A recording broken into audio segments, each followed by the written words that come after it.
Hello and welcome to the DFS_PhD show for today, the 5th of November. Remember, you're good enough, you're strong enough, and gosh darn it, someone's got to win that money. And it could potentially be us. It's $1 million. Sorry to get this video out there so late for the main slate. It's possible I forgot to do it and then was gone all day Saturday playing golf and getting really drunk and missing the early slate of today as well. So sorry for all that. And yeah, on to today's slate. Like an NBA video and probably a couple showdown videos for the Sunday and Monday night later today or tomorrow. But man, sometimes it's going to be like that UFC slate last night, and you're going to have a reasonable play, and you're going to be 65% that reasonable play, and their fight gets canceled, and you lose all your money. And tough to stay positive. I got to say, that's the time where if you have a DraftKings rep, just ping them. Just say, hey, got anything for me? The chances are they're going to say no, but, worth pinging those guys. Why else are they there? It's a little bit annoying. But yeah, they're not going to do anything for you. And it's just frustrating. So on to today's football slate where we can lose a bit more money and also not feel bad about it. Currently, I'm only leaving $200 on the table. My quarterback, I'm letting a lot of quarterbacks out there. I obviously Jalen Hurts is the best option. I'm not probably going to get to 24% Bryce Young, although I do like the play. Most of the reason I like Bryce Young, I still think he's probably 15% ish for me, but I like him because of Thielen. He's very, very young quarterbacks get really imprinted on a guy, and they'll just throw and throw and throw only to their one guy, and so that's what happened there, and why I get to so much of him probably. Deshaun Watson just being underestimated by everybody. He's got an incredible upside. He's facing a terrible team. He could run for 100 yards and pass for 300 easy against Arizona. They're terrible. So I'm going to have a sprinkle of him.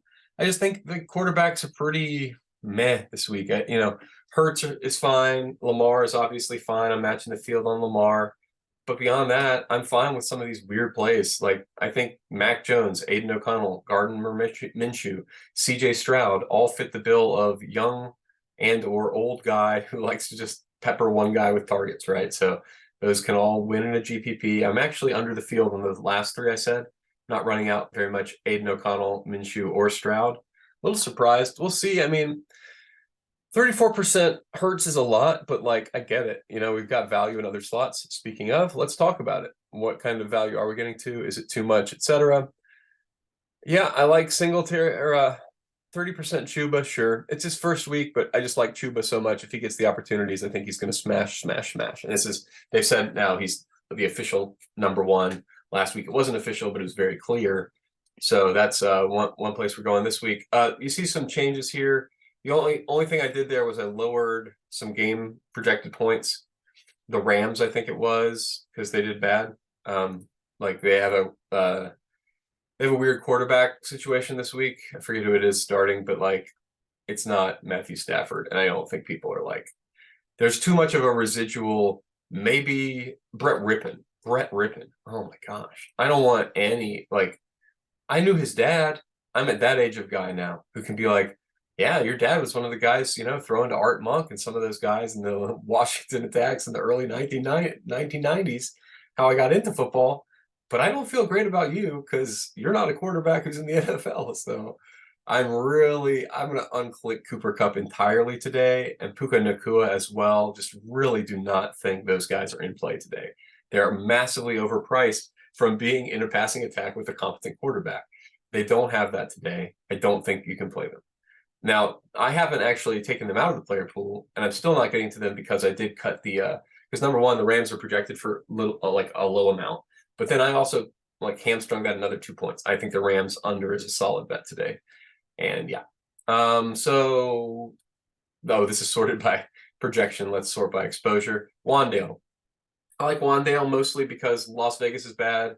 I don't understand his pricing for his usage in this offense. They just haven't adjusted it. So he's out there every play-ish. He's going to be like in the slot catching the underneath passes from a quarterback who can't throw much farther. It's pretty much the ideal scenario for him. So everybody's going to Demario Douglas, and I like that too. So sprinkling, these are core plays for me. Wandale Robinson, Demario Douglas, and then who else? Probably, I guess Hurts. I mean, who else is that high owned in my exposures? Josh Jacobs, obviously. Yeah, Josh Jacobs is the best play of the slate. Best play of the slate by far. The coach has been. We got coach speak saying that they want to get him the ball more. They should want him to get him the ball more. Everything else is not working for this team. He's and when he gets fed well. So, I mean, 60% is a lot. I might lower that just to a coin flip on the off chance that we get coach speak lies or a bad game script. But I mean, no, I think I'm fine with 40% being the game script. Whoa. Oh, he didn't pull that back. Sorry, watching the early game here, which I may or may not have forgotten existed. Okay, so yeah, Packers, obviously Packers defense, I'm going to be going nuts on that, even though they're going to be owned pretty high. That's one where I don't normally play chalk defenses, but when there's a reason they're chalk and I'm playing 150 lineups, I'm not going to let however many sacks and defensive touchdowns against Brett.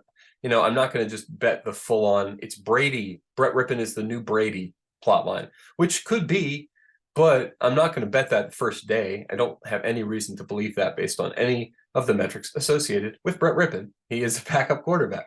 He's good enough to make a bunch of money as a backup quarterback for some time.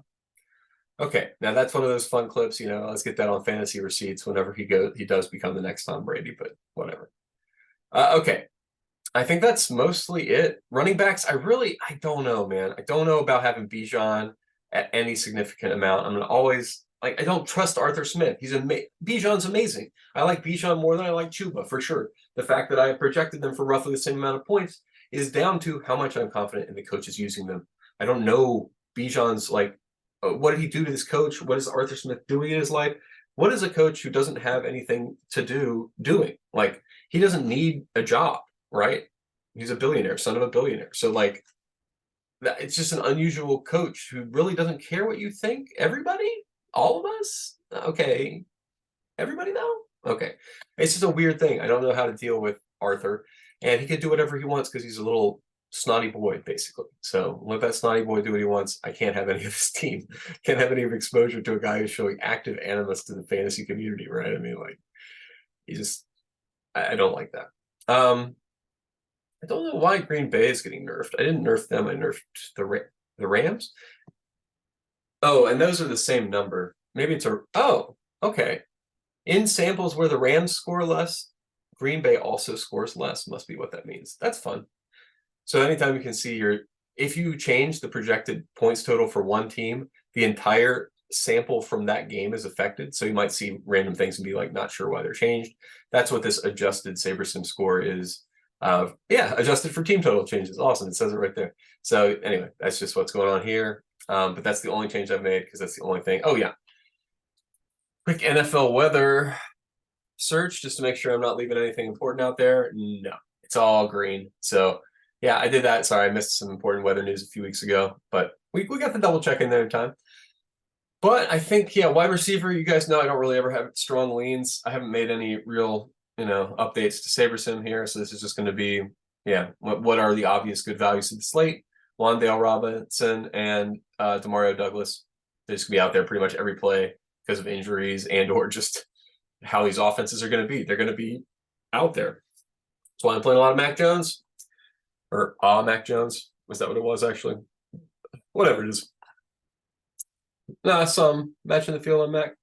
Almost Mac. Light fade on Mac. Light fade on Dak. Basically, my only stands are pro Jalen Hurts, pro Bryce Young, and pro Deshaun Watson as quarterbacks go. The rest of them are all just kind of matching or meh plays for me. I don't care. Same thing with defense, special teams. I imagine that's going to mostly show that I like that one game. Oh, okay. Yeah, I like this. I like taking New Orleans. New Orleans is an overpriced defense. Overpriced defenses are underowned for no good. Well, are underowned for maybe a good reason, right? Because you can use that money better elsewhere. So since I do think that is a reasonable reason, but it is raw points, and Chicago is bad, real bad. So I don't want to be 27%, but I will take a 15% shot at this. It's a clearly overpriced defense, but here's what I'm saying. When the only thing you can say bad about a play is that it's overpriced, do not exit out from the pool. You know what I mean? If you're that's a really good play, that should be up towards the top, but I'm not getting any of it. And then you deduce that the only reason nobody's playing it is because they're clearly overpriced. And I mean, I will say clearly overpriced. Let's look at the value, not all the way at the bottom, but not a good value defense, right middle of the pack. You could pay 1,800 less for the Giants, and that's why the Giants are chalk today. Chalk defense. But I don't play chalk defense. So we've got a couple of principles here that are like conflict. I like to be efficient. Efficiency says play the cheapest defense you're comfortable with. The cheapest defense, but here's the problem. If everybody played that way, which they do, you wind up with everybody playing the same cheap defense. So I think maybe what I want to do here when I rerun this for real is to cut the Saints. Yeah, 15's good. What should I do? I don't want the expensive defenses. No, I'm fine with them still. Even Cleveland, yeah. So yeah, because the other thing is low-owned places that you can easily get leverage. And defense, right, 5-10% chance any game. And I mean, some of these, like, we'll agree, right? Cleveland against Arizona's terrible. New Orleans against Chicago is terrible. These are places where those defenses could smash. I hope we all agree. But does a defense smashing for an extra $1,300 give you enough to really be optimal? That's what I'm still toying with in my own head. I'm not sure about it, but I'm also not running 5,000 lineups. So if Saberson's running 5,000 lineups, they're getting there more often. I'll be 10x.